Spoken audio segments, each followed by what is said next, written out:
नमस्कार, मी राजेंद्र तिडके, झुंजार नेता लाईव्ह चॅनलमध्ये आपल्या सर्वांचं स्वागत। सुरुवातीला पाहूयात बातम्या एक्सप्रेस।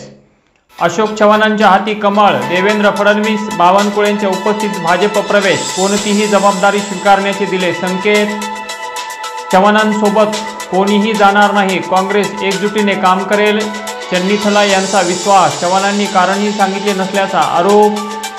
चव्हाणांमुळे महायुतीची ताकद वाढली, देवेंद्र फडणवीस यांचा दावा। विरोधकांना दिला स्वतःचे नेते सांभाळण्याचा उपरोधिक सल्ला। काँग्रेसने चव्हाणांना खूप काही दिले, आता तत्वज्ञानात असा कोणता दोष झाला की त्यांनी काँग्रेस सोडली? बाळासाहेब थोरात यांचा घणाघात। चव्हाणांकडून अनावधानाने काँग्रेसचा उल्लेख, आशिष शेलार यांचा उल्लेख मुंबई काँग्रेसचे अध्यक्ष असा करतात, सभागृहात पिकला हशा। नारायण राणेंना राज्यसभेवर संधी नाही, अशोक चव्हाण यांच्या इनकमिंगचा फटका, आता लोकसभेचे मैदान मारावे लागणार।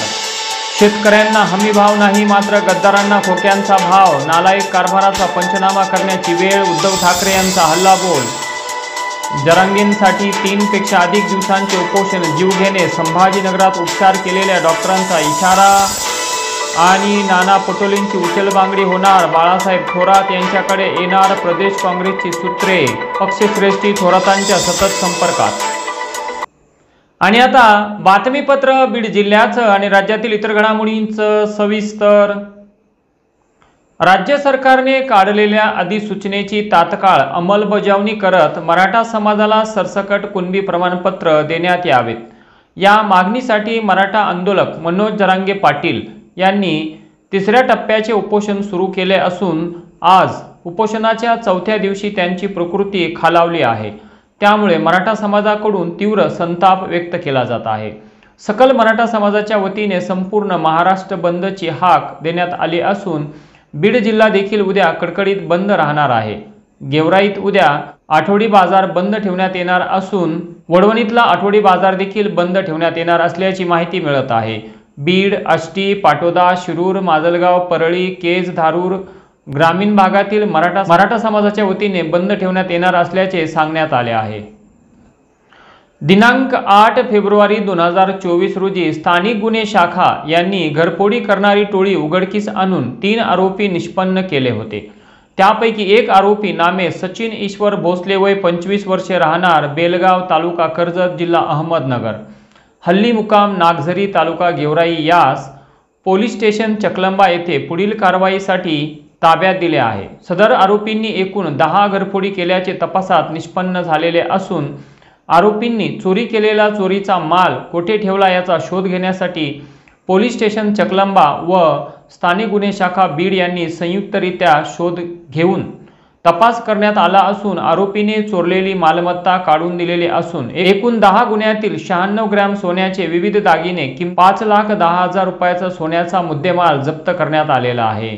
सदरची कामगिरी ही पोलीस अधीक्षक नंदकुमार ठाकूर, अप्पर पोलीस अधीक्षक बीड सचिन पांडकर यांच्या मार्गदर्शनाखाली स्थानिक गुन्हे शाखा येथील पोलीस निरीक्षक संतोष साबळे, पोलीस उपनिरीक्षक श्रीराम खटावकर, पोलीस हवालदार मनोज वाघ, प्रसाद कदम, विकास वाघमारे, सोमनाथ गायकवाड, सचिन आंधळे, नारायण कोरडे, अश्विन कुमार सुरवसे, महिला पोलीस हवालदार सुशीला हजारे, चालक अशोक कदम व राठोड सर्व स्थानिक गुन्हे शाखा बीडच्या टीमने व पोलीस स्टेशन चकलंबा पोलीस अधिकारी अंमलदार यांनी केलेले आहे।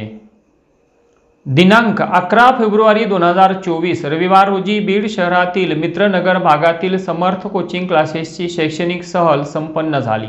या सहली दरम्यान समर्थ कोचिंग क्लासेसच्या विद्यार्थ्यांनी छत्रपती संभाजीनगर जिल्ह्यातील दौलताबाद, खुलताबाद, वेरुळलेण्या, भद्रा मारुती, बिबिका मकबरा इत्यादी ठिकाणी भेटी दिल्या।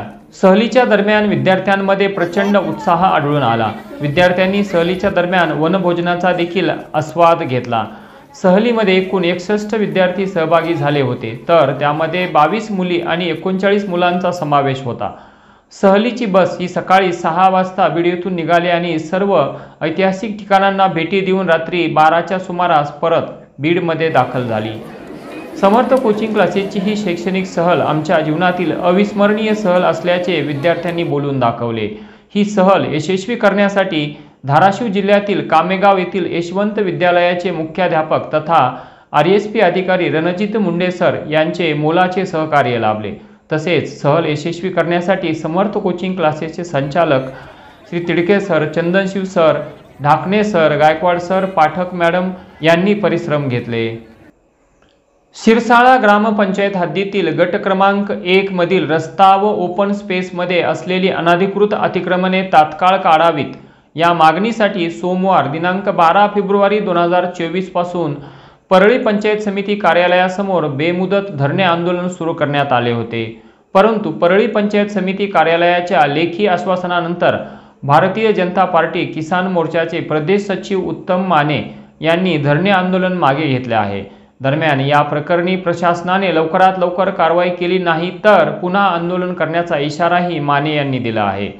ग्रामपंचायत स्तरावरील अतिक्रमण काढणे संदर्भात प्रशासकीय बाबींची पूर्तता झाल्यानंतर अतिक्रमण काढणे बाबतची कार्यवाही तात्काळ करण्यात येणार असल्याचे लेखी पत्र परळी पंचायत समितीचे सहाय्यक गट विकास अधिकारी शिवाजी मुंडे, विस्तार अधिकारी बताने दराडे यांनी उत्तम माने यांना दिले। यावेळी भाजपा ज्येष्ठ नेते श्रीराम मुंडे, सामाजिक कार्यकर्ते प्राध्यापक संपत वाघमोडे, भाजपाचे पदाधिकारी कार्यकर्ते मोठ्या संख्येने उपस्थित होते। मराठा आरक्षणाचा प्रश्न सुटत नसल्याने आत्महत्यांचे सत्र चालूच असून पाटोदा तालुक्यातील गांधनवाडी येथील संतोष पंढरीनाथ पाचपुते वय 43 वर्षे हे कुणबी प्रमाणपत्रासाठी गेल्या अनेक दिवसांपासून पाटोदा येथे चक्रा मारित होते, परंतु त्यांची नोंद आढळून न आल्याने आपल्या मुलाला आरक्षण मिळणार नाही म्हणून त्यांनी चिठ्ठी लिहून आपले जीवन संपवले। तर दुसरी घटना पाटोदा तालुक्यातीलच उंडेवाडी येथे घडली।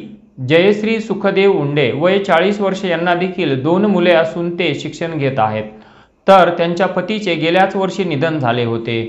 शिक्षणासाठी मोठ्या प्रमाणावर खर्च येत असून कुणबी प्रमाणपत्र देखील मिळत नसल्याने त्या नैराश्यात जाऊन त्यांनी जीवन संपवले। या दोन्ही घटनेची अमळनेर पोलीस ठाण्यात मराठा आरक्षणासाठी आत्महत्या केल्याची नोंद करण्यात आली आहे। घटनेची माहिती कळताच अमळनेर पोलीस ठाण्याचे शत्रुघ्न दिंडे, संदीप सांगळे, परशुराम मंजुळे आदी पोलीस कर्मचाऱ्यांनी घटनास्थळी धाव घेत पंचनामा केला। आणि याचबरोबर आजचं बातमीपत्र संपलं। उद्या पुन्हा भेटू काही नव्या आणि ताज्या घडामोडींसह। तोपर्यंत पाहत राहा जुन्नर नेता लाईव्ह चॅनल, लाईक करा, सबस्क्राईब करा आणि खाली दिलेल्या बेल आयकॉनला प्रेस करा। तोपर्यंत नमस्कार।